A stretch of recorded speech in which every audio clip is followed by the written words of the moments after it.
샬롬 2022년 11월 26일 토요일입니다. 기도하겠습니다. 주님, 오늘도 말씀으로 이 하루를 열게 하심을 감사드립니다. 사랑하는 주님, 오늘 하루 주님을 찬양하게 하소서. 온 세상을 만드시고 우리를 구원하시고 이렇게 말씀을 듣는 것으로 하루를 시작할 수 있게 해주심을 마음껏 찬양하게 하소서. 예수님의 이름으로 기도드립니다. 아멘. 오늘의 말씀은 사사기 6장입니다. 이스라엘 자손이 또 여호와의 목전에 악을 행하였으므로 여호와께서 7년 동안 그들을 미디안의 손에 넘겨주시니 미디안의 손이 이스라엘을 이긴지라. 이스라엘 자손이 미디안으로 말미암아 산에서 웅덩이와 굴과 산성을 자기들을 위하여 만들었으며 이스라엘이 파종한 때면 미디안과 아말렉과 동방 사람들이 치러 올라와서 진을 치고 가사에 이르도록 토지 소산을 멸하여 이스라엘 가운데에 먹을 것을 남겨두지 아니하며 양이나 소나 나귀도 남기지 아니하니 이는 그들이 그들의 짐승과 장막을 가지고 올라와 메뚜기 떼같이 많이 들어오니 그 사람과 낙타가 무수함이라. 그들이 그 땅에 들어와 멸하려 하니 이스라엘이 미디안으로 말미암아 궁핍함이 심한지라. 이에 이스라엘 자손이 여호와께 부르짖었더라.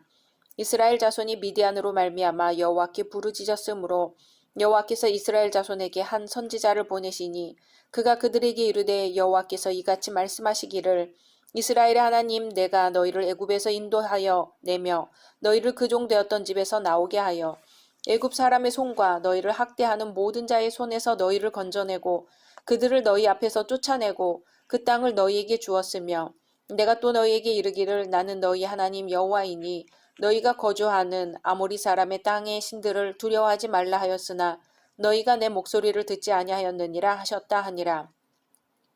여호와의 사자가 아비에셀 사람 요아스에게 속한 오브라에 이르러 상수리 나무 아래에 앉으니라. 마침 요아스의 아들 기드온이 미디안 사람에게 알리지 아니하려 하여 밀을 포도주 틀에서 타작하더니 여호와의 사자가 기드온에게 나타나 이르되 큰 용사여 여호와께서 너와 함께 계시도다 하매 기드온이 그에게 대답하되 오 나의 주여 여호와께서 우리와 함께 계시면 어찌하여 이 모든 일이 우리에게 일어났나이까. 또 우리 조상들이 일찍이 우리에게 이르기를 여호와께서 우리를 애굽에서 올라오게 하신 것이 아니냐 한 그 모든 이적이 어디 있나이까. 이제 여호와께서 우리를 버리사 미디안의 손에 우리를 넘겨주셨나이다 하니 여호와께서 그를 향하여 이르시되 너는 가서 이 너의 힘으로 이스라엘을 미디안의 손에서 구원하라. 내가 너를 보낸 것이 아니냐 하시니라. 그러나 기드온이 그에게 대답하되 오 주여 내가 무엇으로 이스라엘을 구원하리이까. 보소서 나의 집은 므낫세 중에 극히 약하고 나는 내 아버지 집에서 가장 작은 자니이다 하니 여호와께서 그에게 이르시되 내가 반드시 너와 함께하리니 내가 미디안 사람 치기를 한 사람을 치듯 하리라 하시니라. 기드온이 그에게 대답하되 만일 내가 주께 은혜를 얻었사오면 나와 말씀하신 이가 주 되시는 표징을 내게 보이소서. 내가 예물을 가지고 다시 주께로 와서 그것을 주 앞에 드리기까지 이곳을 떠나지 마시기를 원하나이다 하니 그가 이르되 내가 너 돌아올 때까지 머무르리라 하니라. 기드온이 가서 염소 새끼 하나를 준비하고 가루 한 에바로 무교병을 만들고 고기를 소쿠리에 담고 국을 양푼에 담아 상수리 나무 아래 그에게로 가져다가 드리매 하나님의 사자가 그에게 이르되 고기와 무교병을 가져다가 이 바위 위에 놓고 국을 부으라 하니 기드온이 그대로 하니라. 여호와의 사자가 손에 잡은 지팡이 끝을 내밀어 고기와 무교병에 대니 불이 바위에서 나와 고기와 무교병을 살랐고 여호와의 사자는 떠나서 보이지 아니한지라. 기드온이 그가 여호와의 사자인 줄을 알고 이르되 슬프도소이다 주 여호와여 내가 여호와의 사자를 대면하여 보았나이다 하니 여호와께서 그에게 이르시되 너는 안심하라 두려워하지 말라 죽지 아니하리라 하시니라. 기드온이 여호와를 위하여 거기서 제단을 쌓고 그것을 여호와 살롬이라 하였더라. 그것이 오늘까지 아비에셀 사람에게 속한 오브라에 있더라. 그날 밤에 여호와께서 기드온에게 이르시되 내 아버지에게 있는 수소 곧 7년 된 둘째 수소를 끌어오고 내 아버지에게 있는 바알의 제단을 헐며 그 곁에 아세라 상을 찍고 또 이 산성 꼭대기에 내 하나님 여호와를 위하여 규례대로 한 제단을 쌓고 그 둘째 수소를 잡아 내가 찍은 아세라 나무로 번제를 드릴지니라 하시니라.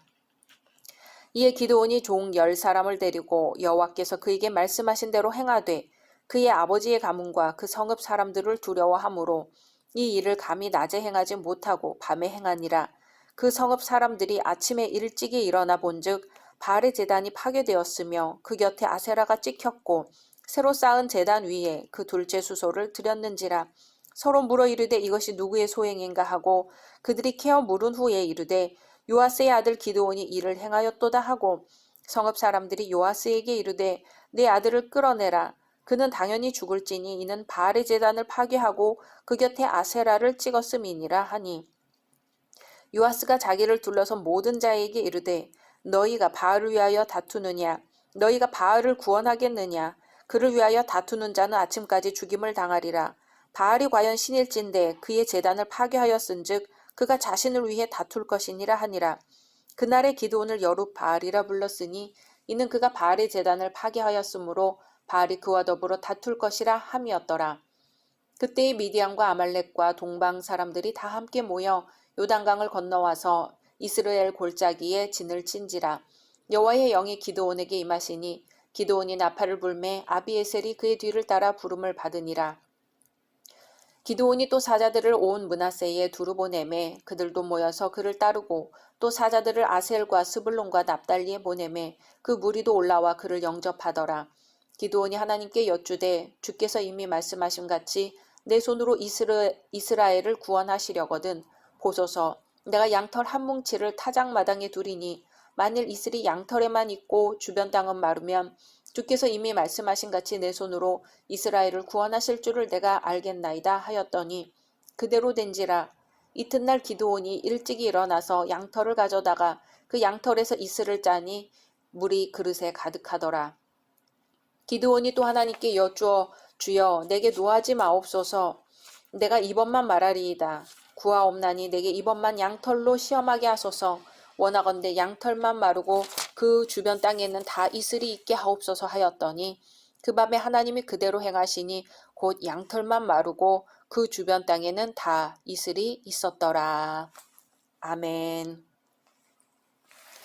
이스라엘은 여선지자이며 사사인 드보라의 활약에 힘입어 40년 동안 태평성대를 누렸습니다. 하지만 사사시대의 전형적인 모습대로 다시 우상숭배에 빠졌습니다. 그 결과 이스라엘은 하나님의 징계의 채찍으로 말미암아 미디안 족속들의 침략을 받아 7년 동안 고통을 당해야 했습니다. 그러자 그들이 다시 하나님께 부르짖고 이에 하나님께서는 구원자로 기드온을 부르시는 악순환의 역사가 오늘 말씀에 드러납니다. 1절에서 10절은 하나님께서 타락한 이스라엘 백성들을 징계하기 위해 이스라엘 남동쪽에 거하는 유목민들을 들어 쓰신 장면이 나옵니다.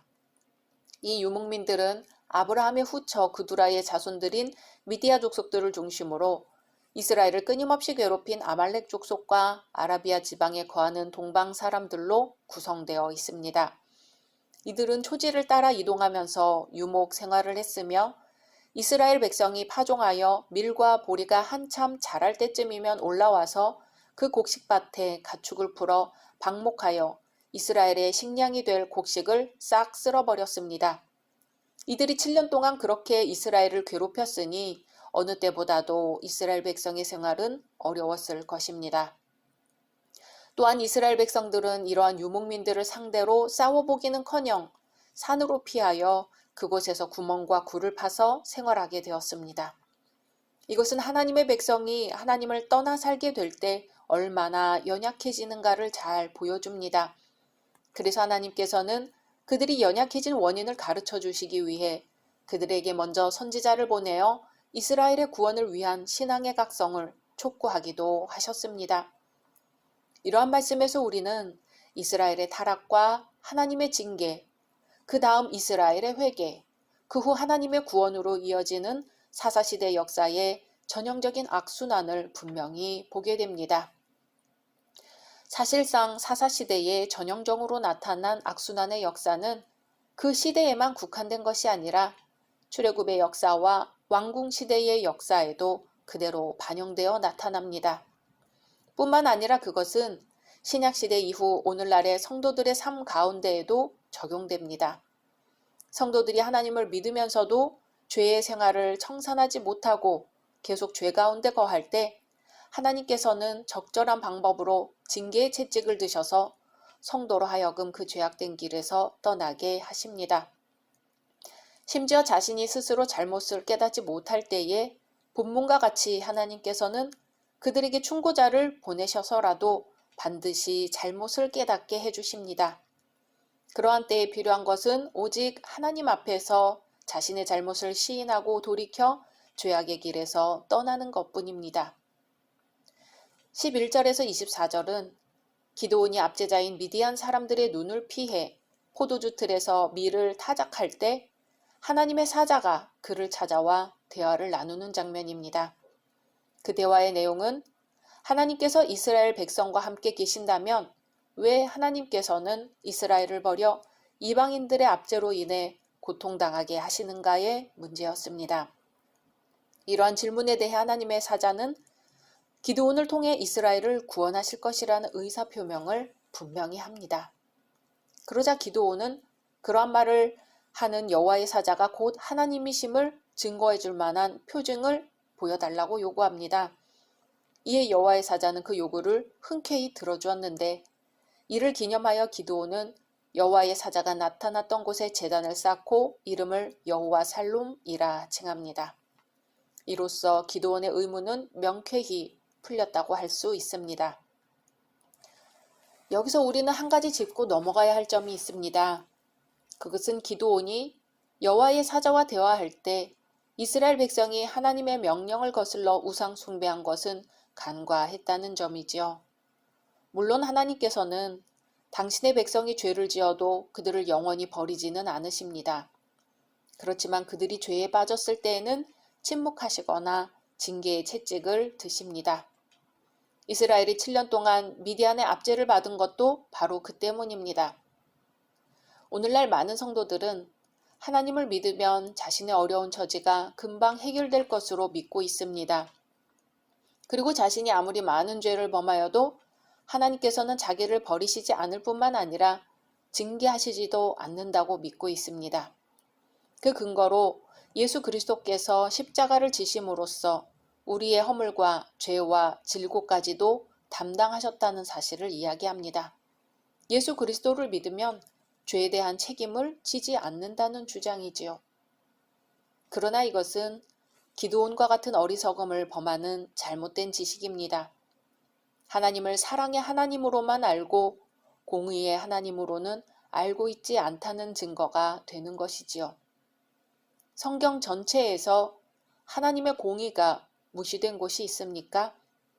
결코 그렇지 않습니다. 하나님은 야고보 사도를 통해 분명히 말씀하십니다.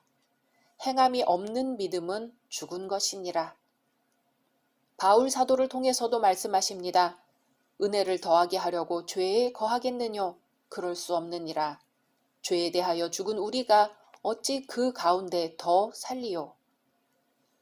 그러므로 성도들은 자신에게 몰아친 고통이나 환난을 하나님의 탓으로 돌리기보다 자신의 신앙과 삶을 점검하여 그 가운데에서 해결책을 찾아야 합니다. 25절에서 32절은 기드온이 사사로서 하나님의 소명을 받은 후 제일 먼저 하나님의 명령을 따라 바알의 단을 헐며 아세라 상을 찍는 등 종교개혁을 단행하는 장면입니다. 그리고 이에 대하여 성읍 사람들이 쟁론을 벌이나 하나님의 보호하에 기드온이 손가락 하나 다치지 않는 장면입니다. 기드온의 종교개혁은 이스라엘 백성이 가나안 땅에 정착한 후 우상 숭배를 시작한 이래로 처음 시도된 것으로 주변 사람들로부터 생명의 위협을 받을 정도로 위험한 것이었습니다. 그러나 이러한 시대적 상황 속에서도 그가 하나님을 쫓아 바알의 단을 헐며 아세라 목상을 찍어 종교개혁을 시도했다는 것은 여호와 하나님에 대한 기드온의 불타는 신앙을 보여줍니다. 우리 성도들 역시 철저한 말씀 중심의 신앙생활을 회복하는데 전심전력해야 할 것입니다. 복음을 변질시키는 것을 배격함과 동시에 하나님의 능력이 되는 복음이 이 땅에 확산될 수 있도록 목숨을 건 개혁자가 되어야 합니다. 33절에서 40절은 기드온이 미디안 사람과 아말렉 사람 그리고 동방 사람들을 대적하기 위해 백성들을 소집하는 장면이 나옵니다. 그런 후 하나님께서 자기를 통해 이스라엘을 구원하실지의 여부를 알아보기 위해 다시금 하나님께 표징을 구하지요. 기드온은 자신의 미약한 힘으로 메뚜기 떼 같은 적들을 이긴다는 것이 불가능함을 잘 알고 있었습니다. 그렇지만 기드온은 그들을 한 사람 치듯 쉽게 쳐서 승리하게 하시겠다는 하나님의 약속을 확인하기 위해 재차 하나님께 표징을 구했습니다. 그것은 하나님을 시험하는 것이 아니라 자신의 소명에 대하여 재확인하는 절차였습니다. 이처럼 사람이 하나님께 표징을 구하는 것은 인간의 연약성 때문입니다. 하나님께서는 이러한 인간의 연약함을 잘 아시기 때문에 당신의 약속이 확실히 성취될 것임을 보여주시기 위해 표적을 베푸셨습니다. 그리고 당신의 말씀이 진실하다는 사실을 보여주시기 위해서도 이 표적을 나타내셨습니다. 하나님께서는 말라기 선지자를 통해 11조를 하여 당신의 신실하신 것을 시험해 보라고 하셨습니다. 또 도마가 예수님이 부활하셨다는 것을 믿지 못하겠다고 했을 때 도마에게 그 손과 옆구리를 만져보라고 하셨습니다. 그리고 믿음 없는 자가 되지 말고 믿는 자가 되라고 하셨습니다. 이것은 표징을 구하는 자가 믿음이 연약하여 표징을 구하지만 그럼에도 불구하고 하나님께서 응답하심은 그의 신앙에 확신을 주시기 위함임을 암시해 줍니다. 이것은 오늘 우리에게 주시는 말씀입니다. 이 말씀을 붙들고 오늘 하루도 승리하시기를 소망합니다. 믿음 없는 자가 되지 말고 믿는 자가 되라. 아멘. 각자 말씀 묵상하신 후 주기도문으로 마치겠습니다.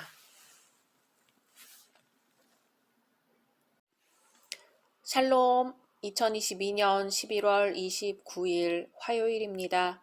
기도하겠습니다. 주님, 오늘도 말씀으로 이 하루를 열게 하심을 감사드립니다. 사랑하는 주님, 우리같이 작은 자를 향해 큰 용사여 하고 부르시는 주님, 주님의 부르심에 합당한 열매 맺기를 원합니다. 환경과 상황을 보지 않고 주님을 바라보게 하소서. 예수님의 이름으로 기도드립니다. 아멘. 오늘의 말씀은 사사기 7장입니다. 여룻바알이라 하는 기드온과 그를 따르는 모든 백성이 일찍이 일어나 하롯샘 곁에 진을 쳤고 미디안의 진영은 그들의 북쪽이요 모레산 앞 골짜기에 있었더라. 여호와께서 기드온에게 이르시되 너를 따르는 백성이 너무 많은즉 내가 그들의 손에 미디안 사람을 넘겨주지 아니하리니 이는 이스라엘이 나를 거슬러 스스로 자랑하기를 내 손이 나를 구원하였다 할까 함이니라. 이제 너는 백성의 귀에 외쳐 이르기를 누구든지 두려워 떠는 자는 길르앗산을 떠나 돌아가라 하라 하시니 이에 돌아간 백성이 22,000명이요 남은 자가 10,000명이었더라. 여호와께서 또 기드온에게 이르시되 백성이 아직도 많으니 그들을 인도하여 물가로 내려가라. 거기서 내가 너를 위하여 그들을 시험하리라. 내가 누구를 가리켜 내게 이르기를 이 사람이 너와 함께 가리라 하면 그는 너와 함께 갈 것이요 내가 누구를 가리켜 내게 이르기를 이 사람은 너와 함께 가지 말 것이니라 하면 그는 가지 말 것이니라 하신지라. 이에 백성을 인도하여 물가에 내려가매 여호와께서 기드온에게 이르시되 누구든지 개가 핥는 것 같이 혀로 물을 핥는 자들을 너는 따로 세우고 또 누구든지 무릎을 꿇고 마시는 자들도 그와 같이 하라 하시더니 손으로 움켜 입에 대고 핥는 자의 수는 300명이요 그 외의 백성은 다 무릎을 꿇고 물을 마신지라. 여호와께서 기드온에게 이르시되 내가 이 물을 핥아 먹은 300명으로 너희를 구원하며 미디안을 내 손에 넘겨주리니 남은 백성은 각각 자기의 처소로 돌아갈 것이니라 하시니 이에 백성이 양식과 나팔을 손에 든지라. 기드온이 이스라엘 모든 백성을 각각 그의 장막으로 돌려보내고 그 300명은 머물게 하니라. 미디안 진영은 그 아래 골짜기 가운데에 있었더라. 그 밤에 여호와께서 기드온에게 이르시되 일어나 진영으로 내려가라. 내가 그것을 내 손에 넘겨 주었느니라. 만일 내가 내려가기를 두려워하거든 내 부하 부라와 함께 그 진영으로 내려가서 그들이 하는 말을 들으라. 그 후에 내 손이 강하여져서 그 진영으로 내려가리라 하시니 기드온이 이에 그의 부하 부라와 함께 군대가 있는 진영 근처로 내려간즉 미디안과 아말렉과 동방의 모든 사람들이 골짜기에 누웠는데 메뚜기의 많은 수와 같고 그들의 낙타의 수가 많아 해변의 모래가 많음 같은지라. 기드온이 그곳에 이른즉 어떤 사람이 그의 친구에게 꿈을 말하여 이르기를 보라 내가 한 꿈을 꾸었는데 꿈에 보리떡 한 덩어리가 미디안 진영으로 굴러들어와 한 장막에 이르러 그것을 쳐서 무너뜨려 위쪽으로 엎으니 그 장막이 쓰러지더라. 그의 친구가 대답하여 이르되 이는 다른 것이 아니라 이스라엘 사람 요아스의 아들 기드온의 칼이라. 하나님이 미디안과 그 모든 진영을 그의 손에 넘겨주셨느니라 하더라. 기드온이 그 꿈과 해몽하는 말을 듣고 경배하며 이스라엘 진영으로 돌아와 이르되 일어나라 여호와께서 미디안과 그 모든 진영을 너희 손에 넘겨주셨느니라 하고 300명을 세대로 나누어 각 손에 나팔과 빈 항아리를 들리고 항아리 안에는 횃불을 감추게 하고 그들에게 이르되 너희는 나만 보고 내가 하는 대로 하되 내가 그 진영 근처에 이르러서 내가 하는 대로 너희도 그리하여 나와 나를 따르는 자가 다 나팔을 불거든 너희도 모든 진영 주위에서 나팔을 불며 이르기를 여호와를 위하라 기드온을 위하라 하라 하니라. 기드온과 그와 함께한 100명이 이경 초에 진영 근처에 이른즉 바로 파수꾼들을 교대한 때라. 그들이 나팔을 불며 손에 가졌던 항아리를 부수니라. 세대가 나팔을 불며 항아리를 부수고 왼손에 횃불을 들고 오른손에 나팔을 들어 불며 외쳐 이르되 여호와와 기드온의 칼이다 하고 각기 제자리에 서서 그 진영을 에워싸매 그 온 진영의 군사들이 뛰고 부르짖으며 도망하였는데 300명이 나팔을 불 때에 여호와께서 그 온 진영에서 친구끼리 칼로 치게 하심으로 적군이 도망하여 스레라의 벳 시다에 이르고 또 답밭에 가까운 아벨 무홀라의 경계에 이르렀으며 이스라엘 사람들은 납달리와 아셀과 온 므낫세에서부터 부름을 받고 미디안을 추격하였더라. 기드온이 사자들을 보내서 에브라임 온 산지로 두루 다니게 하여 이르기를 내려와서 미디안을 치고 그들을 앞질러 벳 바라와 요단 강에 이르는 수로를 점령하라 하매 이에 에브라임 사람들이 다 모여 벳 바라와 요단강에 이르는 수로를 점령하고 또 미디안의 두 방백 오렙과 스앱을 사로잡아 오렙은 오렙 바위에서 죽이고 스앱은 스앱 포도주 틀에서 죽이고 미디안을 추격하였고 오렙과 스앱의 머리를 요단강 건너편에서 기드온에게 가져왔더라. 아멘. 사람이 모든 일을 하는 것 같지만 하나님이 하십니다. 하나님이 모든 일을 하신다면 사람은 필요가 없을 것 같습니다.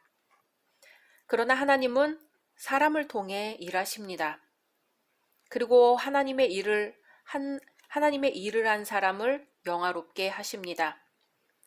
하지만 하나님은 하나님께서 하시는 일이 사람에 의해서가 아니라 하나님에 의해서 이루어진다는 것을 알리고 싶어 하십니다. 오늘 말씀이 그런 내용입니다. 미디안에 대항해서 싸우기를 원하는 3만여 명의 병사를 100분의 1 수준 이하인 300명으로 줄이십니다. 하나님께서 친히 싸우시겠지만 사람의 손을 통해 싸우시겠다는 메시지인 것이죠. 하나님은 먼저 기드온이 모집한 3만 2천 명의 병사가 많다고 하십니다. 13만 5천 명을 대항해서 싸울 3만 2천 명의 병사가 많다는 것은 인간의 생각으로는 도저히 이해할 수 없는 것입니다. 하지만 이게 하나님의 방식이지요. 많은 병사가 싸워 이기면 마치 자기 힘으로 이긴 줄로 알고 자만할 것이기 때문입니다. 세상의 방식과 하나님의 방식은 다릅니다. 고린도전서 1장 29절에는 아무 육체라도 하나님 앞에서 자랑하지 못하게 하려 하심이라고 기록되어 있습니다. 이사야 선지자는 피곤한 자에게는 능력을 주시며 무능한 자에게는 힘을 더하시나니 라고 했습니다. 바울 사도는 이는 내가 약한 그때에 곧 강함이니라고 했습니다. 하나님은 누구든지 두려워하는 자가 있다면 떠나라고 하십니다. 그렇게 많은 병사가 떠나가서 남은 자가 1만 명이 되었습니다. 그런데 하나님은 1만 병사도 많다고 하십니다. 아마 남은 1만 명으로 전열을 갖추어 전쟁에 나가는 것도 힘들 것으로 우리는 생각할 것입니다. 그러나 하나님을 위해 싸우는 병사들은 하나님께서 임재하셔서 인도하시는 대로 순종하고 따르는 사람이라야 합니다. 우리는 하나님의 교회와 그리스도의 가르침을 믿지 않는 사람들이 비난하고 공격을 할 때 주님의 제자라고 공언했던 사람들이 믿음을 저버리고 떠나가는 것을 볼 때 놀라지 않을 수 없습니다. 4절에서 여호와께서는 기드온에게 백성이 아직도 많으니 그들을 인도하여 물가로 내려가라. 거기서 내가 너를 위하여 그들을 시험하리라고 하십니다. 하나님은 물가에서 물을 마시는 사람들을 두 부류로 나누라고 하십니다. 물을 손으로 움켜 핥아 먹는 사람 300명과 무릎을 꿇고 마시는 나머지 사람들 중 하나님께서는 물을 손에 떠서 핥아 먹은 사람 300명으로 이스라엘을 구원하시겠다고 하십니다. 이제 이렇게 준비된 기드온과 300용사는 미디안의 13만 5천 명과 전쟁을 벌입니다. 하나님은 300명을 세 대로 나누고 각 손에 나팔과 빈 항아리를 들리고 항아리 안에는 횃불을 감추게 하라고 하십니다. 13만 명을 300명으로 이기시겠다는 거예요. 전쟁 무기는 항아리와 나팔과 횃불입니다. 이걸로 전쟁을 하라는 겁니다. 기가 막힙니다. 17절에서 기드온은 너희는 나만 보고 나의 하는 대로 하되 라고 합니다. 모든 병사들은 하나님의 말씀을 전하고 그들을 이끄는 기드온의 말에 순종했습니다. 하나님의 전쟁은 하나님이 하십니다. 하나님의 전쟁에 참여한 자들은 하나님께 순종하면 됩니다. 20절에 좌수의 횃불을 들고 우수의 나팔을 들어 불며 외쳐 가로되 여호와와 기드온의 칼이여 합니다. 기드온의 칼은 바로 주님의 칼입니다. 성령의 역사로 생긴 이 칼이야말로 바로 하나님의 말씀이며 예수 그리스도의 칼입니다. 이스라엘 군사 300명은 하나님께서 시키신 대로 나팔을 불며 횃불을 들고 항아리를 깨면서 싸움을 하기 시작합니다. 얼핏 보면 이건 싸움도 아닙니다. 그러나 하나님께서 시키신 아주 멋진 싸움입니다. 하나님께서 선택하신 모든 병사들은 하잘것없는 나팔과 횃불과 항아리를 들고 싸움에 나서지만 그들의 가슴은 주님이 주신 칼로 굳게 무장되어 있었습니다. 모든 병사들은 개개인이 하나님을 증거하고 있는 것처럼 나팔을 불어대고 항아리를 내던졌습니다. 그러자 수많은 파편이 주위에 퍼지게 되었습니다. 21절, 22절입니다.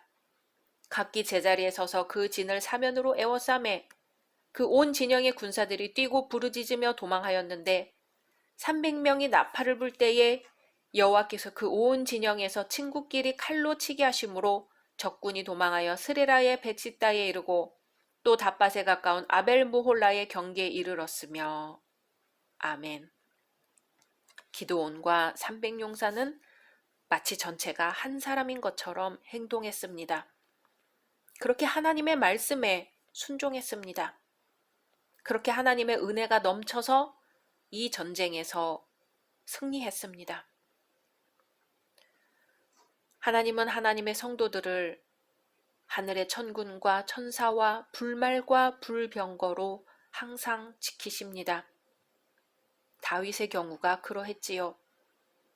다윗은 항상 자기의 힘이 되시고 능력이 되신 하나님을 사랑한다고 고백했습니다. 우리에게 많은 고민과 문제가 있습니다. 하나님은 우리의 모든 삶을 하나님께 맡기기를 원하십니다. 성도가 어려움에 처할 때 도와주기를 기뻐하십니다. 오늘 하루도 내 능력이 아니라 주님의 능력, 내 의지가 아니라 예수 그리스도의 십자가를 의지하는 날 되시기를 소망합니다. 각자 말씀 묵상하신 후 주기도문으로 마치겠습니다.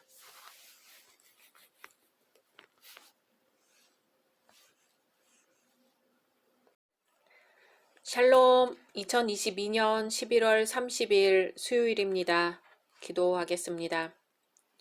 주님, 오늘도 말씀으로 이 하루를 열게 하심을 감사드립니다.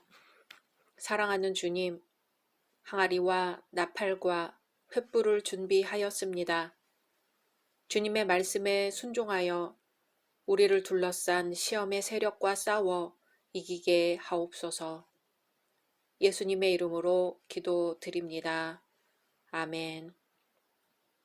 오늘의 말씀은 사사기 8장입니다. 에브라임 사람들이 기드온에게 이르되 내가 미디안과 싸우러 갈 때에 우리를 부르지 아니하였으니 우리를 이같이 대접함은 어찌 됨이냐 하고 그와 크게 다투는지라. 기드온이 그들에게 이르되 내가 이제 행한 일이 너희가 한 것에 비교되겠느냐. 에브라임의 끈물 포도가 아비에셀의 만물 포도보다 낫지 아니하냐. 하나님이 미디안의 방백 오렙과 스앱을 너희 손에 넘겨주셨으니 내가 한 일이 어찌 능히 너희가 한 것에 비교되겠느냐 하니라. 기드온이 이 말을 하매 그때에 그들의 노여움이 풀리니라. 기드온과 그와 함께 한 자 300명이 요단강에 이르러 건너고 비록 피곤하나 추격하며 그가 숫곳 사람들에게 이르되 나를 따르는 백성이 피곤하니 청하건대 그들에게 떡덩이를 주라. 나는 미디안의 왕들인 세바와 살문나의 뒤를 추격하고 있노라 하니 숫곳의 방백들이 이르되 세바와 살문나의 손이 지금 내 손 안에 있다는 거냐. 어찌 우리가 내 군대에게 떡을 주겠느냐 하는지라. 기드온이 이르되 그러면 여호와께서 세바와 살문나를 내 손에 넘겨주신 후에 내가 들가시와 찔레로 너희 살을 찢으리라 하고 거기서 브누엘로 올라가서 그들에게도 그같이 구한즉 브누엘 사람들의 대답도 숫곳 사람들의 대답과 같은지라. 기드온이 또 브누엘 사람들에게 말하여 이르되 내가 평안히 돌아올 때에 이 망대를 헐리라 하니라. 이때에 세바와 살문나가 갈골에 있는데 동방 사람의 모든 군대 중에 칼든 자 12만 명이 죽었고 그 남은 15,000명가량은 그들을 따라와서 거기에 있더라. 적군이 안심하고 있는 중에 기드온이 노바와 욕부하 동쪽 장막에 거주하는 자의 길로 올라가서 그 적진을 치니 세바와 살문나가 도망하는지라. 기드온이 그들의 뒤를 추격하여 미디안의 두 왕 세바와 살문나를 사로잡고 그 온 진영을 격파하니라. 요아스의 아들 기드온이 헤레스 비탈 전장에서 돌아오다가 숫곳 사람 중 한 소년을 잡아 그를 신문하매 그가 숫곳의 방백들과 장로들 77명을 그에게 적어준지라. 기드온이 숫곳 사람들에게 이르러 말하되 너희가 전에 나를 희롱하여 이르기를 세바와 살문나의 손이 지금 내 손 안에 있다는 거냐. 어찌 우리가 내 피곤한 사람들에게 떡을 주겠느냐 한 그 세바와 살문나를 보라 하고 그 성읍의 장로들을 붙잡아 들가시와 찔레로 숫곳 사람들을 징벌하고 브누엘 망대를 헐며 그 성읍 사람들을 죽이니라. 이에 그가 세바와 살문나에게 말하되 너희가 다볼에서 죽인 자들은 어떠한 사람들이더냐 하니 대답하되 그들이 너와 같아서 하나같이 왕자들의 모습과 같더라 하니라. 그가 이르되 그들은 내 형제들이며 내 어머니의 아들들이니라.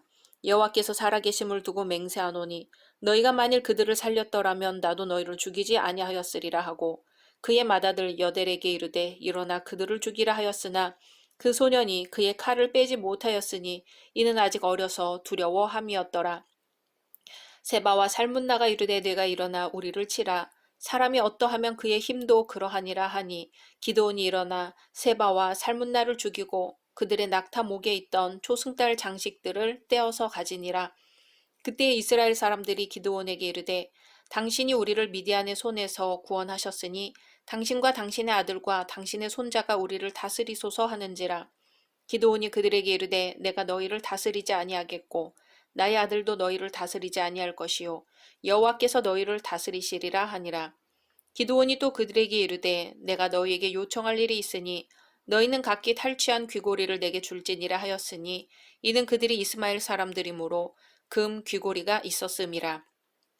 무리가 대답하되 우리가 즐거이 드리리이다 하고 겉옷을 펴고 각기 탈취한 귀고리를 그 가운데에 던지니 기드온이 요청한 금 귀고리의 무게가 금 1700세겔이요 그 외에 또 초승달 장식들과 폐물과 미디안 왕들이 입었던 자색 의복과 또 그 외에 그들의 낙타 목에 둘렀던 사슬이 있었더라.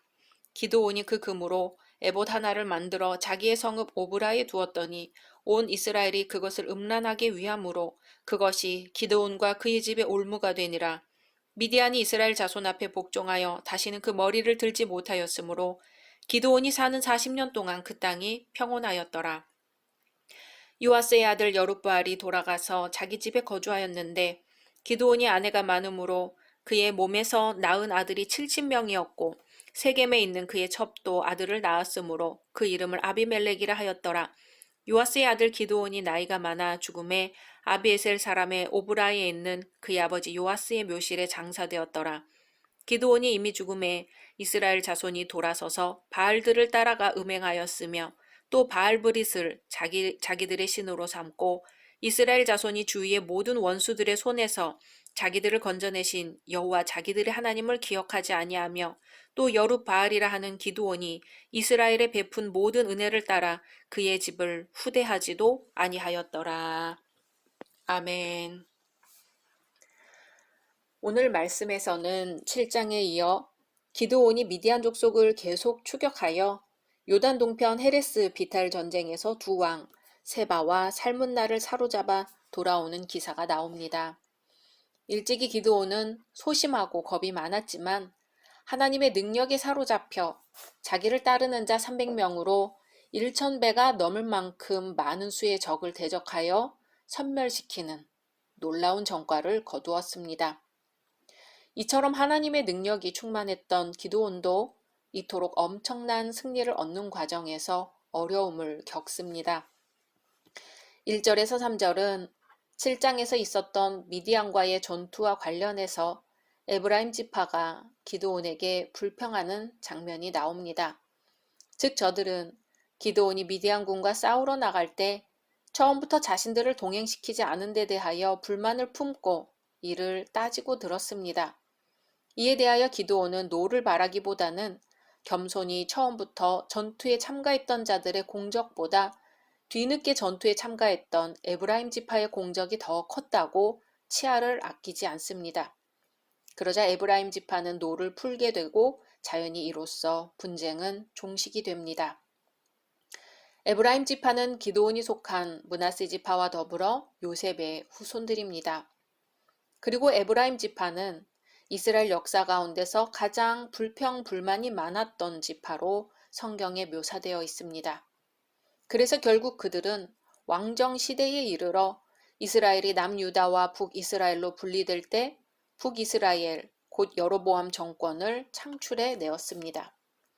이러한 에브라임 지파는 기드온에게 불만을 나타내었던 것처럼 사사 입다 시대에도 그렇게 하여 입다가 이끄는 길르앗 사람과 전쟁을 하였으나 42,000명의 사상자를 내고 크게 패하고 말았습니다. 이처럼 에브라임 지파와 같이 불평, 불만이 많은 자들이 계속해서 공동체 내에 존재한다는 것은 그 공동체의 단결력을 약화시키고 나아가서는 분열의 원인이 되기도 합니다. 그런데 교회 내에도 이 에브라임 지파와 같이 불평, 불만이 많은 사람들이 있을 수 있습니다. 그러한 사람이 많이 있으면 있을수록 그 교회는 침체되고 급기야 분열되는 쓰라린 고통을 겪게 됩니다. 이러한 현상은 비단 에브라임 지파를 통해서뿐만 아니라 과거 교회의 역사를 통해서도 입증되며 여러 국가들의 흥망성쇠를 통해서도 잘 나타나 있습니다. 따라서 교회의 지도자들은 교회 내에 있는 불평, 불만의 무리를 지도함에 있어서 더욱 각별한 주의를 기울여야 합니다. 그리고 기드온이 에브라임 지파 사람들의 불만을 지혜롭게 잠재운 방법도 잘 기억해서 사용할 수 있어야 합니다. 역사는 교훈이며 그 역사를 통해 오늘의 바람직한 해결책을 얻을 수 있습니다. 4절에서 21절은 미디안군과 싸웠던 기드온이 마지막 잔당까지 섬멸하고 두 왕 세바와 살문나를 처형하는 장면이 나옵니다. 이 과정에서 세바와 살문나를 쫓다 지친 기드온과 300 용사들은 숫곳과 브누엘 사람들에게 먹을 것을 요구하나 거절당합니다. 이에 격분한 기드온은 미디안군을 마저 섬멸하고 돌아오는 길에 숫곳과 브누엘 사람들을 응징합니다. 그리고 미디안의 두 왕 세바와 살문나를 처형합니다. 기드온은 도망간 적들을 추격할 때 오직 300명의 용사만을 데리고 다녔습니다. 기드온이 추격하는 사람들은 15,000여 명이나 있었지요. 즉 이 수요는 기드온을 따르는 자보다 50배가량 많은 대적입니다. 그렇지만 기드온은 하나님을 믿는 신앙 하나만으로 그들을 추격했던 것입니다. 그런데 이와 반대로 숫곳과 브누엘 사람들은 기드온의 무리가 아무리 용감할지라도 결코 15,000명의 군대를 쳐부수고 세바와 살문나를 사로잡을 수 없을 것으로 생각했습니다. 그래서 그들은 기드온을 조롱하며 음식을 제공하지도 않았습니다. 이들은 세바와 살문나가 기드온을 이긴 후 자기들을 공격할 것을 두려워했던 것이죠. 이러한 그들의 나약하고 불신앙적인 행위는 훗날 기드온에게 보복당할 수밖에 없었습니다. 즉 자기 동족의 아픔과 고통을 외면한 숫곳과 브누엘 사람들은 기드온을 멸시했을 뿐 아니라 기드온 속에서 역사하시는 하나님을 무시한 죄로 징계를 받은 것입니다. 이와 같이 교회에서도 하나님께서 들어 사용하는 사람이 어떤 일을 수행할 때 같은 성도로부터 조롱을 받을 수 있습니다. 왜냐하면 하나님의 역사하심은 인간의 논리로는 도무지 설명될 수 없는 것이기에 인간의 논리를 좋아하는 자들의 눈에는 초논리적으로 역사하시는 하나님의 능력이 보이지 않기 때문입니다. 신앙의 눈으로 세상을 바라볼 때와 신앙이 없는 눈으로 바라볼 때는 엄청난 차이가 생김을 알 수 있습니다. 22절에서 35절은 기드온이 미디안의 두 왕을 처형함으로써 이스라엘 땅에는 또다시 태평성대가 찾아왔음을 알립니다. 이러한 평화는 기드온이 이스라엘의 사사로 있는 40년 동안 계속되었습니다. 이 말씀에서는 기드온의 마지막 행적에 관해 기술합니다. 그것은 크게 대조되는 두 사건입니다. 첫째, 이스라엘 백성이 기드온을 왕으로 추대하려고 할 때 기드온이 하나님만이 이스라엘의 왕이 되심을 강조하면서 백성들의 요구를 거절한 사건입니다. 이것은 여호와 하나님에 대한 기드온의 신앙과 하나님과 사람 앞에 겸손한 기드온의 인격을 보여줍니다. 그는 여러 가지 표징과 체험을 통해 자기에게 능력을 주시고 이스라엘을 구원해 주신 분이 여호와 하나님이심을 알고 또한 그렇게 믿고 있었습니다. 그래서 그는 하나님께 모든 영광을 돌려드리기 위해 백성들의 요구를 거절했던 것입니다. 즉 기드온은 하나님께서 자기와 함께 하시지 않았다면 자기도 다른 사람과 다름없다는 사실을 철저히 깨닫고 있었습니다. 둘째, 기드온이 미디안 전투에서 탈취한 전리품 중 금으로 에봇을 만들었는데 백성들이 이것을 우상 섬기듯이 섬기게 된 사건입니다. 기드온이 만든 에봇은 자기와 자기 가정뿐만 아니라 이스라엘 백성에게 올무가 되고 말았습니다. 또한 기드온은 많은 아내를 두어 70명이나 되는 아들을 가졌습니다. 이러한 일부다처는 그가 말년에 사서로서 누린 영광을 보여줄 뿐만 아니라 그의 영적 신앙의 나태와 실책을 드러냅니다.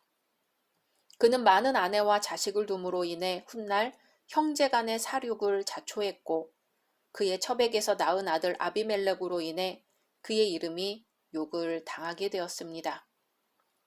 이상에서처럼 사사기의 저자가 기드온의 행적에 있어 잘된 행위와 잘못된 행위를 대조시킨 것은 인간의 한계성을 보여줌과 동시에 후세의 사람들로 하여금 자만하지 못하도록 합니다.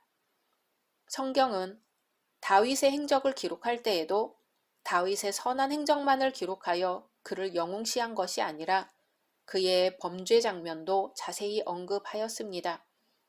그래서 바울 사도는 선줄로 생각하는 자는 넘어질까 조심하라고 가르칩니다. 아무리 위대한 신앙을 가진 사람이라도 경계를 게을리하면 넘어질 수밖에 없습니다. 이제 40년간의 사사 생활을 끝으로 기드온은 그의 생애를 마감합니다. 그러자 이스라엘 백성들은 다시금 하나님을 저버리고 죄악의 길에 들어섭니다. 각자 말씀 묵상하신 후 주기도문으로 마치겠습니다. 샬롬, 2022년 12월 1일 목요일입니다. 기도하겠습니다. 주님, 오늘도 말씀으로 이 하루를 열게 하심을 감사드립니다. 사랑하는 주님, 저희는 때때로 주님께서 함께 하신다는 것을 잊어버립니다. 힘든 일이 닥쳐야 주님을 찾고 주님 앞에 무릎을 꿇사오니 이렇게 연약한 저희들을 긍휼히 여겨 주옵소서. 오늘도 인생의 험한 일 앞에서 당황하지 않고 믿음으로 주님 앞에 더욱 나가게 하옵소서. 예수님의 이름으로 기도드립니다. 아멘. 오늘의 말씀은 사사기 9장입니다. 여룻바알의 아들 아비멜렉이 세겜에 가서 그의 어머니의 형제에게 이르러 그들과 그의 외조부의 집에 온 가족에게 말하여 이르되 청하노니 너희는 세겜의 모든 사람들의 귀에 말하라. 여룻바알의 아들 70명이 다 너희를 다스림과 한 사람이 너희를 다스림이 어느 것이 너희에게 나으냐. 또 나는 너희와 고르김을 기억하라 하니 그의 어머니의 형제들이 그를 위하여 이 모든 말을 세겜의 모든 사람들의 귀에 말하매 그들의 마음이 아비멜렉에게로 기울어서 이르기를 그는 우리 형제라 하고 바알불이 친전에서 은 70개를 내어 그에게 주매 아비멜렉이 그것으로 방탕하고 경박한 사람들을 사서 자기를 따르게 하고 오브라에 있는 그의 아버지의 집으로 가서 여룻바알의 아들 곧 자기 형제 70명을 한 바위 위에서 죽였으되 다만 여룻바알의 막내 아들 요담은 스스로 숨었으므로 남으니라. 세겜의 모든 사람과 밀로 모든 족속이 모여서 세겜에 있는 상수리 나무 기둥 곁에서 아비멜렉을 왕으로 삼으니라. 사람들이 요담에게 그 일을 알림해 요담이 그리심산 꼭대기로 가서 서서 그의 목소리를 높여 그들에게 외쳐 이르되 세겜 사람들아 내 말을 들으라. 그리하여야 하나님이 너희의 말을 들으시리라. 하루는 나무들이 나가서 기름을 부어 자신들 위에 왕으로 삼으려 하여 감람나무에게 이르되 너는 우리 위에 왕이 되라 하매 감람나무가 그들에게 이르되 내게 있는 나의 기름은 하나님과 사람을 영화롭게 하나니 내가 어찌 그것을 버리고 가서 나무들 위에 우쭐대리요 한지라. 나무들이 또 무화과 나무에게 이르되 너는 와서 우리 위에 왕이 되라 하매 무화과 나무가 그들에게 이르되 나의 단 것과 나의 아름다운 열매를 내가 어찌 버리고 가서 나무들 위에 우쭐대리요 한지라. 나무들이 또 포도나무에게 이르되 너는 와서 우리 위에 왕이 되라 하매 포도나무가 그들에게 이르되 하나님과 사람을 기쁘게 하는 내 포도주를 내가 어찌 버리고 가서 나무들 위에 우쭐대리요 한지라. 이에 모든 나무가 가시나무에게 이르되 너는 와서 우리 위에 왕이 되라 하매 가시나무가 나무들에게 이르되 만일 너희가 참으로 내게 기름을 부어 너희 위에 왕으로 삼겠거든 와서 내 그늘에 피하라. 그리하지 아니하면 불이 가시나무에서 나와서 레바논의 백향목을 사를 것이니라 하였느니라. 이제 너희가 아비멜렉을 세워 왕으로 삼았으니 너희가 행한 것이 과연 진실하고 의로우냐. 이것이 여룻바알과 그의 집을 선대함이냐. 이것이 그의 손이 행한 대로 그에게 보답함이냐. 우리 아버지가 전에 죽음을 무릅쓰고 너희를 위하여 싸워 미디안의 손에서 너희를 건져냈거늘 너희가 오늘 일어나 우리 아버지의 집을 쳐서 그의 아들 70명을 한 바위 위에서 죽이고 그의 여종의 아들 아비멜렉이 너희 형제가 된다고 그를 세워 세겜 사람들 위에 왕으로 삼았도다. 만일 너희가 오늘 여룻바알과 그의 집을 대접한 것이 진실하고 의로운 일이면 너희가 아비멜렉으로 말미암아 기뻐할 것이요 아비멜렉도 너희로 말미암아 기뻐하려니와 그렇지 아니하면 아비멜렉에게서 불이 나와서 세겜 사람들과 밀로의 집을 살을 것이요 세겜 사람들과 밀로의 집에서도 불이 나와 아비멜렉을 살을 것이니라 하고 요담이 그의 형제 아비멜렉 앞에서 도망하여 피해서 부엘로 가서 거기에 거주하니라. 아비멜렉이 이스라엘을 다스린 지 3년에 하나님이 아비멜렉과 세겜 사람들 사이에 악한 영을 보내심에 세겜 사람들이 아비멜렉을 배반하였으니 이는 여룻바알의 아들 70명에게 저지른 포악한 일을 갚되 그들을 죽여 피 흘린 죄를 그들의 형제 아비멜렉과 아비멜렉의 손을 놓아 그의 형제들을 죽이게 한 세겜 사람들에게로 돌아가게 하심이라. 세겜 사람들이 산들의 꼭대기에 사람을 매복시켜 아비멜렉을 엿보게 하고 그 길로 지나는 모든 자를 다 강탈하게 하니 어떤 사람이 그것을 아비멜렉에게 알리니라. 에벳의 아들 가알이 그의 형제와 더불어 세겜에 이르니 세겜 사람들이 그를 신뢰하니라. 그들이 밭에 가서 포도를 거두어다가 밟아 짜서 연회를 베풀고 그들의 신당에 들어가서 먹고 마시며 아비멜렉을 저주하니 에벳의 아들 가알이 이르되 아비멜렉은 누구며 세겜은 누구기에 우리가 아비멜렉을 섬기리요 그가 여룻바알의 아들이 아니냐 그의 신복은 수불이 아니냐 차라리 세겜의 아버지 하몰의 후손을 섬길 것이라 우리가 어찌 아비멜렉을 섬기리요 이 백성이 내 수하에 있었더라면 내가 아비멜렉을 제거하였으리라 하고 아비멜렉에게 이르되 내 군대를 증원해서 나오라 하니라. 그 성읍의 방백 수불이 에벳의 아들 가알의 말을 듣고 노하여 사자들을 아비멜렉에게 가만히 보내어 이르되 보소서 에벳의 아들 가알과 그의 형제들이 세겜에 이르러 그 성읍이 당신을 대적하게 하니 당신은 당신과 함께 있는 백성과 더불어 밤에 일어나 밭에 매복하였다가 아침 해 뜰 때에 당신이 일찍 일어나 이 성읍을 엄습하면 가알 및 그와 함께 있는 백성이 나와서 당신을 대적하리니 당신은 기회를 보아 그에게 행하소서 하니 아비멜렉과 그와 함께 있는 모든 백성이 밤에 일어나 네 때로 나누어 세겜에 맞서 매복하였더니 에벳의 아들 가알이 나와서 성읍 문 입구에 설 때에 아비멜렉과 그와 함께 있는 백성이 매복하였던 곳에서 일어난지라. 가알이 그 백성을 보고 수불에게 이르되 보라 백성이 산 꼭대기에서부터 내려오는도다 하니 수불이 그에게 이르되 내가 산 그림자를 사람으로 보았느니라 하는지라.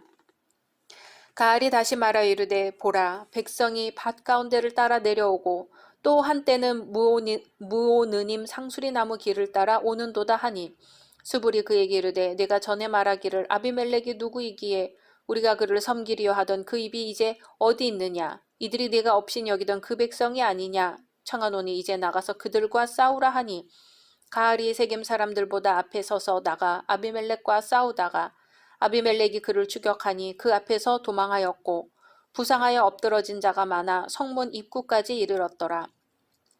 아비멜렉은 아루마에 거주하고 수불은 가알과 그의 형제들을 쫓아내어 세겜에 거주하지 못하게 하더니 이튿날 백성이 밭으로 나오매 사람들이 그것을 아비멜렉에게 알리니라. 아비멜렉이 자기 백성을 세 무리로 나누어 밭에 매복시켰더니 백성이 성에서 나오는 것을 보고 일어나 그들을 치되 아비멜렉과 그때는 돌격하여 성문 입구에 서고 두 무리는 밭에 있는 자들에게 돌격하여 그들을 죽이니 아비멜렉이 그날 종일토록 그 성을 쳐서 마침내는 점령하고 거기 있는 백성을 죽이며 그 성을 헐고 소금을 뿌리니라. 세겜 망대의 모든 사람들이 이를 듣고 엘브릿 신전의 보루로 들어갔더니 세겜 망대의 모든 사람들이 모인 것이 아비멜렉에게 알려지매 아비멜렉 및 그와 함께 있는 모든 백성이 살몬산에 오르고 아비멜렉이 손에 도끼를 들고 나뭇가지를 찍어 그것을 들어 올려 자기 어깨에 메고 그와 함께 있는 백성에게 이르되 너희는 내가 행하는 것을 보나니 빨리 나와 같이 행하라 하니 모든 백성들도 각각 나뭇가지를 찍어서 아비멜렉을 따라 보루 위에 놓고 그것들이 얹혀있는 보루에 불을 놓음에 세겜 망대에 있는 사람들이 다 죽었으니 남녀가 약 1000명이었더라. 아비멜렉이 데베스에 가서 데베스에 맞서 진치고 그것을 점령하였더니 성읍 중에 견고한 망대가 있으므로 그 성읍 백성의 남녀가 모두 그리로 도망하여 들어가서 문을 잠그고 망대 꼭대기로 올라간지라. 아비멜렉이 망대 앞에 이르러 공격하며 망대 문에 가까이 나아가서 그것을 불사르려 하더니 한 여인이 맷돌 윗짝을 아비멜렉의 머리 위에 내려던져 그의 두개골을 깨뜨리니 아비멜렉이 자기의 무기를 든 청년을 급히 불러 그에게 이르되 너는 칼을 빼어 나를 죽이라. 사람들이 나를 가리켜 이르기를 여자가 그를 죽였다 할까 하노라 하니 그 청년이 그를 찌르매 그가 죽은지라. 이스라엘 사람들이 아비멜렉이 죽은 것을 보고 각각 자기 처소로 떠나갔더라. 아비멜렉이 그의 형제 70명을 죽여 자기 아버지에게 행한 악행을 하나님이 이같이 갚으셨고 또 세겜 사람들의 모든 악행을 하나님이 그들의 머리에 갚으셨으니 여룻바알의 아들 요담의 저주가 그들에게 응하니라. 아멘. 앞장에서 우리는 기드온의 마지막 행적을 살펴봤습니다. 그리고 기드온이 생전에 여러 아내와 첩을 두었으며 세겜 출신 첩에게서 난 아들이 바로 아비멜렉임을 보았습니다. 그런데 오늘 말씀에서는 기드온이 죽은 후 그의 아들 아비멜렉에 의해 이스라엘이 혼란해지는 것을 보게 됩니다. 1절에서 6절은 바로 그 아비멜렉이 형제들을 대신하여 권력을 차지하기 위해 저지른 죄악들이 나옵니다. 스스로 이스라엘의 왕이 되기 위해 교묘한 말로 자기 외가 쪽 세겜 사람들을 포섭했고 불량배들을 돈으로 매수하였으며 자기 형제 70명을 죽였습니다. 아비멜렉은 자신의 이기적인 욕구를 위해서는 수단과 방법을 가리지 않는 사람이란 것을 알 수 있죠. 또 그를 도와 왕이 되도록 한 세겜 사람들 역시 그런 부류의 인물임을 알 수 있습니다. 훗날 아비멜렉과 세겜 족속들은 하나님의 징벌을 당하는데 저들 간에 내분이 일어나 자멸한 것이지요. 야고보 사도를 통해 주님은 말씀하셨습니다. 욕심이 잉태한즉 죄를 낳고 죄가 장성한즉 사망을 낳느니라. 아멘. 7절에서 21절은 아비멜렉의 죄악에 대하여 요담이 우화로서 통렬히 꾸짖는 부분입니다. 당시 아비멜렉의 가증스러운 행위와 세겜 사람들이 그를 왕으로 삼은 사실에 대해 극소수를 제외한 온 이스라엘 백성들은 입을 막고 방관하는 소극적인 자세를 보였죠. 아마도 그들은 아비멜렉의 잔혹한 보복이 두려웠는지도 모릅니다. 그러한 때 기드온의 아들들 중 유일한 생존자인 요담이 홀로 그리심산 꼭대기에 올라 아비멜렉과 세겜 사람들의 죄악상을 신랄하게 지적하고 경고합니다. 특히 요담은 매우 창조적인 우화를 사용하는데요. 왕이 되기를 거절한 나무들의 우화입니다. 왕이 되라는 요구에 대해 기드온이 어떻게 처신했는지, 또 아비멜렉 외에 기드온의 70명의 아들이 왕위에 대해 취한 태도를 암시합니다. 즉 여기에 등장하는 감람나무, 무화과나무, 그리고 포도나무 등은 나름대로의 귀한 재능을 이웃을 위해 사용하며 분수를 넘어 과욕에 빠지지 않는 겸허한 인간상을 대변합니다. 반면 가시나무는 아무런 재능이나 자격이 없음에도 불구하고 협박과 공갈로서 왕위를 서슴없이 가로챈 아비멜렉을 비유하는 것이지요. 이런 우화를 얘기하면서 요담은 아비멜렉과 세겜 사람들의 잘못을 지적합니다. 그리고는 저들이 결국 하나님의 심판 아래에 놓여 모두 멸망당할 것임을 엄숙히 경고합니다. 여기서 요담은 아비멜렉이 자기 형제 70명을 죽였음에도 불구하고 그것을 복수하기 위해 은밀히 군사를 양성한다든가 기타 다른 인간적인 방법을 강구하지 않았습니다. 대신 심판을 하나님의 손에 맡기면서 정의를 외치는 예언자적 행동을 보였을 뿐입니다. 이러한 요담의 행동은 현대를 살아가는 우리들에게 귀감이 됩니다. 왜냐하면 천하만사가 결국은 하나님의 뜻대로 주장된다는 것이 곧 성도의 신앙이기 때문입니다. 또한 모든 일에 원수 갚는 것은 하나님께 속한 일이지 인간이 좌우할 바가 아니기 때문입니다. 결국 하나님은 하나님의 공의대로 아비멜렉을 심판하셨고 그로써 요담이 보복할 일도 저절로 해결되었습니다. 22절에서 49절은 드디어 오래 참고 기다리던 때가 이르러 하나님께서 먼저 아비멜렉을 추종했던 세겜족을 징벌하시는 장면입니다. 이것을 위해 하나님께서는 아비멜렉과 세겜족 간에 분열이 일어나게 하십니다. 그 결과 가알을 주축으로 한 세겜족과 수부를 위시한 아비멜렉군 간에 싸움이 벌어집니다. 그리하여 3차에 걸친 전투 끝에 많은 세겜족 속들이 도륙당하고 맙니다. 결국 인간의 탐욕스런 이기주의로 인해 세워진 것이 얼마나 헛된 것인가를 우리는 볼 수 있습니다. 하나님은 인간들이 헛되게 쌓아 올린 모든 것을 너무도 쉽게 허물어 버리셨습니다. 우리 성도들은 이 세상의 장막집은 반드시 썩고 예수께서 성도들을 위해 마련하신 영원한 처소로 들어갈 날이 있음을 잊지 말아야 할 것입니다. 그때에는 아귀다툼하면서까지 모아두었던 이 세상의 모든 것이 한갓 헛될 뿐임을 기억해야 할 것입니다. 우리는 영원한 것, 영적인 것, 하늘나라의 것을 소유하는데 마음을 쏟아야 할 것입니다. 50절에서 57절은 이제 세겜족을 징벌하신 하나님이 아비멜렉을 어떻게 심판하시는지 보여줍니다. 아비멜렉이 데베스 성읍을 공략하다가 여인이 던진 맷돌짝에 맞아 수치스러운 죽임을 당하는 장면이 나오죠. 아비멜렉이 데베스 성읍을 공격하게 된 이유는 본문에 언급되어 있지 않지만 그 성읍 사람들이 세겜 사람들과 협력하여 아비멜렉에 대항했기 때문인 것으로 추정됩니다.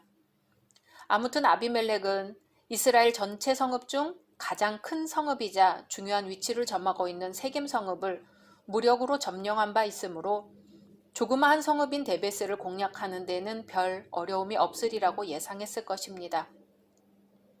이것은 여호수아의 군대가 여리고 성읍을 무너뜨린 후 지극히 작은 성읍인 아이성을 쉽게 무너뜨릴 수 있다고 생각했던 것과 같은 것입니다. 아비멜렉은 처음에는 데베스를 쳐서 취할 수 있었지만 마지막 저항 세력과 싸우던 중 여인이 던진 맷돌에 맞아 비참한 최후를 맞게 됩니다.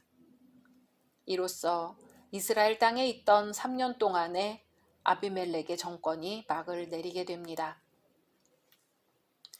모이기에 힘쓰되 누구를 지도자로 무엇을 위해 모일 것인가 하는 것은 매우 중요합니다. 우리 성도들의 모임은 그리스도를 마음의 중심에 모시는 모임으로 서로의 신앙과 인격 형성에 좋은 영향을 주고 올바른 삶의 나눔이 있는 장이 되어야 합니다. 성경은 진리 안에서 뜻을 같이 하는 사람들의 모임이 얼마나 소중한 것인지 말해줍니다. 인간은 모여서 살아갈 수밖에 없지요. 그렇다면 내가 속할 수밖에 없는 가정, 학교, 직장 등등에서 진리의 옥합을 깨뜨려 진리의 전달자로서의 소명을 감당해야 합니다. 한 명의 능력 있는 그리스도인은 막중한 사명이 있습니다. 그 자리가 지도자의 자리든 보이지 않는 곳에서 묵묵히 일하는 자리이든 빛과 소금의 역할이 되어야 할 것입니다. 예수님은 우리에게 너희는 빛과 소금이다 하셨습니다. 오늘 우리의 삶 가운데 예수님이 빛과 소금으로 함께 해주시고 또한 우리가 빛과 소금에 살 수 있기를 주님의 이름으로 소망합니다. 각자 말씀 묵상하신 후 주기도문으로 마치겠습니다.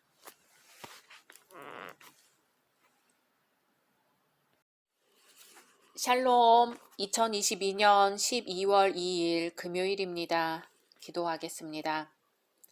주님, 오늘도 말씀으로 이 하루를 열게 하심을 감사드립니다. 사랑하는 주님, 약한 자에게 능력을 주시고 무능한 자에게 힘이 되어주신다 말씀하신 주님, 오늘도 주님의 말씀을 붙들고 승리하게 하옵소서. 예수님의 이름으로 기도드립니다. 아멘.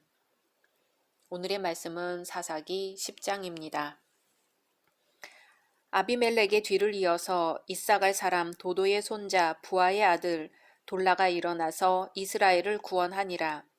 그가 에브라임 산지 사밀에 거주하면서 이스라엘의 사사가 된 지 23년 만에 죽음에 3일에 장사되었더라. 그 후에 길르앗 사람 야일이 일어나서 22년 동안 이스라엘의 사사가 되니라. 그에게 아들 30명이 있어 어린 나귀 30을 탔고 성읍 30을 가졌는데 그 성읍들은 길르앗 땅에 있고 오늘까지 하봇 야일이라 부르더라. 야일이 죽음에 가몬에 장사되었더라. 이스라엘 자손이 다시 여호와의 목전에 악을 행하여 바알들과 아스다롯과 아람의 신들과 시돈의 신들과 모압의 신들과 암몬 자손의 신들과 블레셋 사람들의 신들을 섬기고 여호와를 버리고 그를 섬기지 아니하므로 여호와께서 이스라엘에게 진노하사 블레셋 사람들의 손과 암몬 자손의 손에 그들을 파심해 그 해에 그들이 요단강 저쪽 길르앗에 있는 아모리 족속의 땅에 있는 모든 이스라엘 자손을 쳤으며 18해 동안 억압하였더라. 암몬 자손이 또 요단을 건너서 유다와 베냐민과 에브라임 족속과 싸움으로 이스라엘의 공고가 심하였더라. 이스라엘 자손이 여호와께 부르짖어 이르되 우리가 우리 하나님을 버리고 바알들을 섬김으로 주께 범죄하였나이다 하니 여호와께서 이스라엘 자손에게 이르시되 내가 애굽 사람과 아모리 사람과 암몬 자손과 블레셋 사람에게서 너희를 구원하지 아니하였느냐. 또 시돈 사람과 아말렉 사람과 마온 사람이 너희를 압제할 때에 너희가 내게 부르짖음으로 내가 너희를 그들의 손에서 구원하였거늘 너희가 나를 버리고 다른 신들을 섬기니 그러므로 내가 다시는 너희를 구원하지 아니하리라. 가서 너희가 택한 신들에게 부르짖어 너희의 환난 때에 그들이 너희를 구원하게 하라 하신지라. 이스라엘 자손이 여호와께 여쭈되 우리가 범죄하였사오니 주께서 보시기에 좋은 대로 우리에게 행하시려니와 오직 주께 구하옵나니 오늘 우리를 건져내옵소서 하고 자기 가운데에서 이방신들을 제하여 버리고 여호와를 섬김에 여호와께서 이스라엘의 공고로 말미암아 마음에 근심하시니라. 그때에 암몬 자손이 모여서 길르앗에 진을 쳤으므로 이스라엘 자손도 모여서 미스바에 진을 치고 길르앗 백성과 방백들이 서로 이르되 누가 먼저 나가서 암몬 자손과 싸움을 시작하랴. 그가 길르앗 모든 주민의 머리가 되리라 하니라. 아멘. 앞장에서 우리는 기드온의 아들 아비멜렉이 스스로 왕이 된 것을 보았습니다. 그리고 3년 만에 자기를 지지한 자들이 일으킨 반역을 진압하던 중 비참한 최후를 맞은 것도 보았습니다. 이러한 일련의 사건으로 인해 당시 이스라엘 내의 분위기는 어수선했을 것이며 이스라엘은 주위의 적들로 인해 빈번히 괴롭힘을 당했을 것입니다. 1절에서 5절은 이러한 때 새로이 등장한 사사 돌라와 야일에 대한 기사를 전합니다. 본문에는 돌라와 야일 두 사람의 행적이 거의 언급되어 있지 않으므로 자세히 알기는 어렵습니다. 하지만 짧은 본문만으로도 그들에게서 공통된 두 가지 특징을 발견할 수 있습니다. 첫째는 그들이 사서로서의 역할을 잘 수행했다는 점입니다. 이러한 사실은 그들이 다스린 45년 동안 이스라엘이 주위의 나라들로부터 압제를 당하지 않고 평안했던 데서 잘 알 수 있습니다. 뿐만 아니라 돌라는 아비멜렉 이후 어수선했던 이스라엘의 형편을 틈타 이스라엘을 괴롭힌 어떤 대적을 물리침으로써 이스라엘의 구원자 역할도 했습니다. 둘째는 그들이 사사로 이스라엘을 다스렸지만 구속사에 있어서는 별다른 업적을 남기지 않았다는 점입니다. 이처럼 두 사람은 사사로서 활약은 했으나 구속사적으로 뚜렷한 업적이 없으므로 소위 이들을 소사사라고 부릅니다. 6절에서 18절은 사사 돌라와 사사 야일이 죽자 또다시 이스라엘이 범죄하고 하나님은 징벌하시고 백성들은 회개하는 이러한 사사시대의 전형적인 악순환이 반복되는 장면이 나타납니다. 야일의 죽음 이후 사사들의 공백기가 생기자 이스라엘 백성들은 이방신들을 섬겨 다시 하나님의 진노를 격동시켰습니다. 저자가 여기서 이방신들의 이름을 열거한 점으로 미루어 보아 이스라엘 백성들의 우상 숭배는 매우 심각했던 것 같습니다. 이스라엘 사회에서 이러한 우상숭배는 이스라엘 백성이 하나님을 떠난 증거입니다. 사실 여호와 신앙과 이방 우상 종교와의 혼합주의는 참된 여호와 신앙이 바로 서기 어렵도록 만듭니다.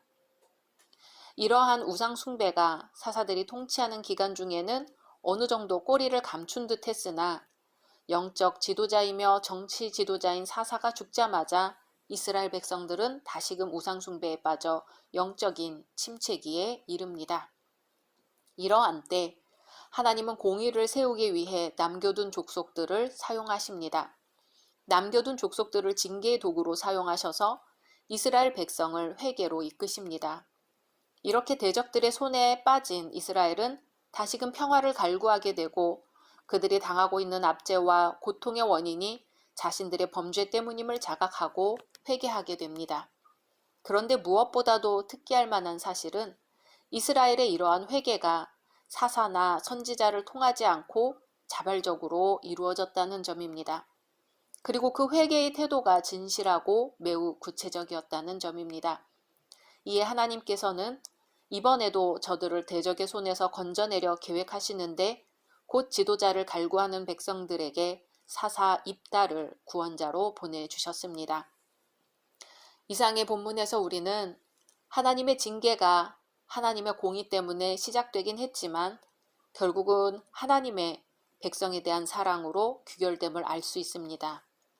또한 하나님께서 범죄한 당신의 백성을 징계하는 목적도 단순히 그들을 괴롭히는 데 있는 것이 아니라 그들을 구원하는 데 있음을 알 수 있습니다. 이런 사실에 비추어 우리는 인간이 진정 참 생명과 평안을 얻을 수 있는 길은 오직 사나 죽으나 하나님께 사로잡힌 바 되는 것임을 한시라도 잊지 말아야 할 것입니다. 요즘 우리나라에는 청소년 쉼터라는 곳이 곳곳에 생겼습니다. 가출한 청소년들이 임시로 먹고 잘 수 있는 시설을 갖추어 놓은 것이죠. 청소년들이 유흥가로 빠지는 것을 어느 정도 막아주는 역할을 합니다. 임시로 지내도록 한 공간이라 원칙은 단기간으로 지내는 것인데 한번 왔다 간 후에 다시 오는 식으로 단골처럼 여러 번 들락거리는 아이들도 꽤 있습니다. 한번 왔다 간 후에 다시 이렇게 오는 아이들은 그래도 괜찮은 편이라는 것이 쉼터에서 일하는 사람들의 말입니다. 하지만 부모 입장에서는 아이들이 계속 가출하는 것이 전혀 괜찮지 않은 일이죠. 청소년기의 자녀가 어떤 이유에서든 학교나 가정에 적응하지 못하고 괴로워한다면 부모로서는 근심하지 않을 수 없습니다. 같이 고민을 나누고 머리를 맞대어 의논을 하면 그래도 다행이겠는데 그것도 부모의 욕심인지 당사자인 자녀들은 얼굴도 마주하려고 하지 않고 밖으로만 돌면서 부모의 속을 썩입니다. 이럴 때면 자녀가 집을 나가 찾으러 다니는 일도 큰일이지만 장기간 동안 출석을 하지 않으니 퇴학을 시켜야겠다는 선생님을 찾아가 사정을 하는 것도 큰일입니다. 무슨 큰 죄를 지은 양 선생님 앞에 얼굴도 제대로 들지 못하고 선생님 야단을 맞아야 합니다. 아이들은 그런 부모 속도 모르지요. 어떤 사람들은 이런 상황을 두고 자식 하나 없는 셈 치라고 하기도 하고 인간이 인간다워야 부모도 부모 노릇을 하는 것이라며 위로 아닌 위로를 하기도 합니다. 애써도 안 되는 건 어쩔 수 없는 일이라는 것이죠. 요즘 부모 중에는 그런 아이들을 두고 네 인생이니 네가 알아서 하라는 식의 태도를 보이기도 하고 가출한 아이에게 전화번호를 어렵게 알아내서 부모에게 전화를 해도 자기와는 상관없으니 연락하지 말라는 부모도 있다고 합니다. 그러나 하나님은 우리 인간들처럼 쉽게 포기하는 무정한 분이 아닙니다. 하나님을 배반하고 이방신을 섬기며 악을 행하는 이스라엘을 보면서도 끝까지 그들을 사랑하십니다. 반복적으로 하나님을 배반하던 이스라엘 자손들은 다시 고통을 당하게 되자 하나님께 부르짖습니다. 우리가 우리 하나님을 버리고 바알들을 섬김으로 주께 범죄하였나이다. 우리가 범죄하였사오니 주의 보시기에 좋은 대로 우리에게 행하시려니와 오직 주께 구하옵나니 오늘날 우리를 건져내옵소서 하고 부르짖는 것이죠. 어리석고 간사한 이스라엘 자손들의 부르짖음을 들은 하나님은 이스라엘의 어려움과 고생을 보시고 마음에 근심하셨습니다. 이제는 포기해도 될 것 같은데, 아무도 너무 했다고 비난하지 않을 텐데, 하나님은 가슴 아파하시고 견디기 힘들어 하십니다. 하나님은 우리로 인해 근심하시는 분입니다. 모든 사람이 우리를 포기해도 하나님은 끝까지 우리를 사랑하시고 우리로 인해 근심하십니다. 모자라고 악한 우리의 고통을 하나님의 것으로 여기시고 힘들어 하시는 것이죠. 우리의 고통을 두고 볼 수만 없으셨던 하나님은 독생자 예수 그리스도를 이 땅에 보내시어 죽게 하시기까지 우리를 사랑하셨습니다. 성탄절이 우리에게는 기쁨과 축하와 감사의 시간이겠지만 우리의 죄를 위해 이 땅에 아기 예수님을 보내신 하나님의 마음은 어떤 마음이었을지 한번 헤아려 봐야겠습니다. 각자 말씀 묵상하신 후 주기도문으로 마치겠습니다.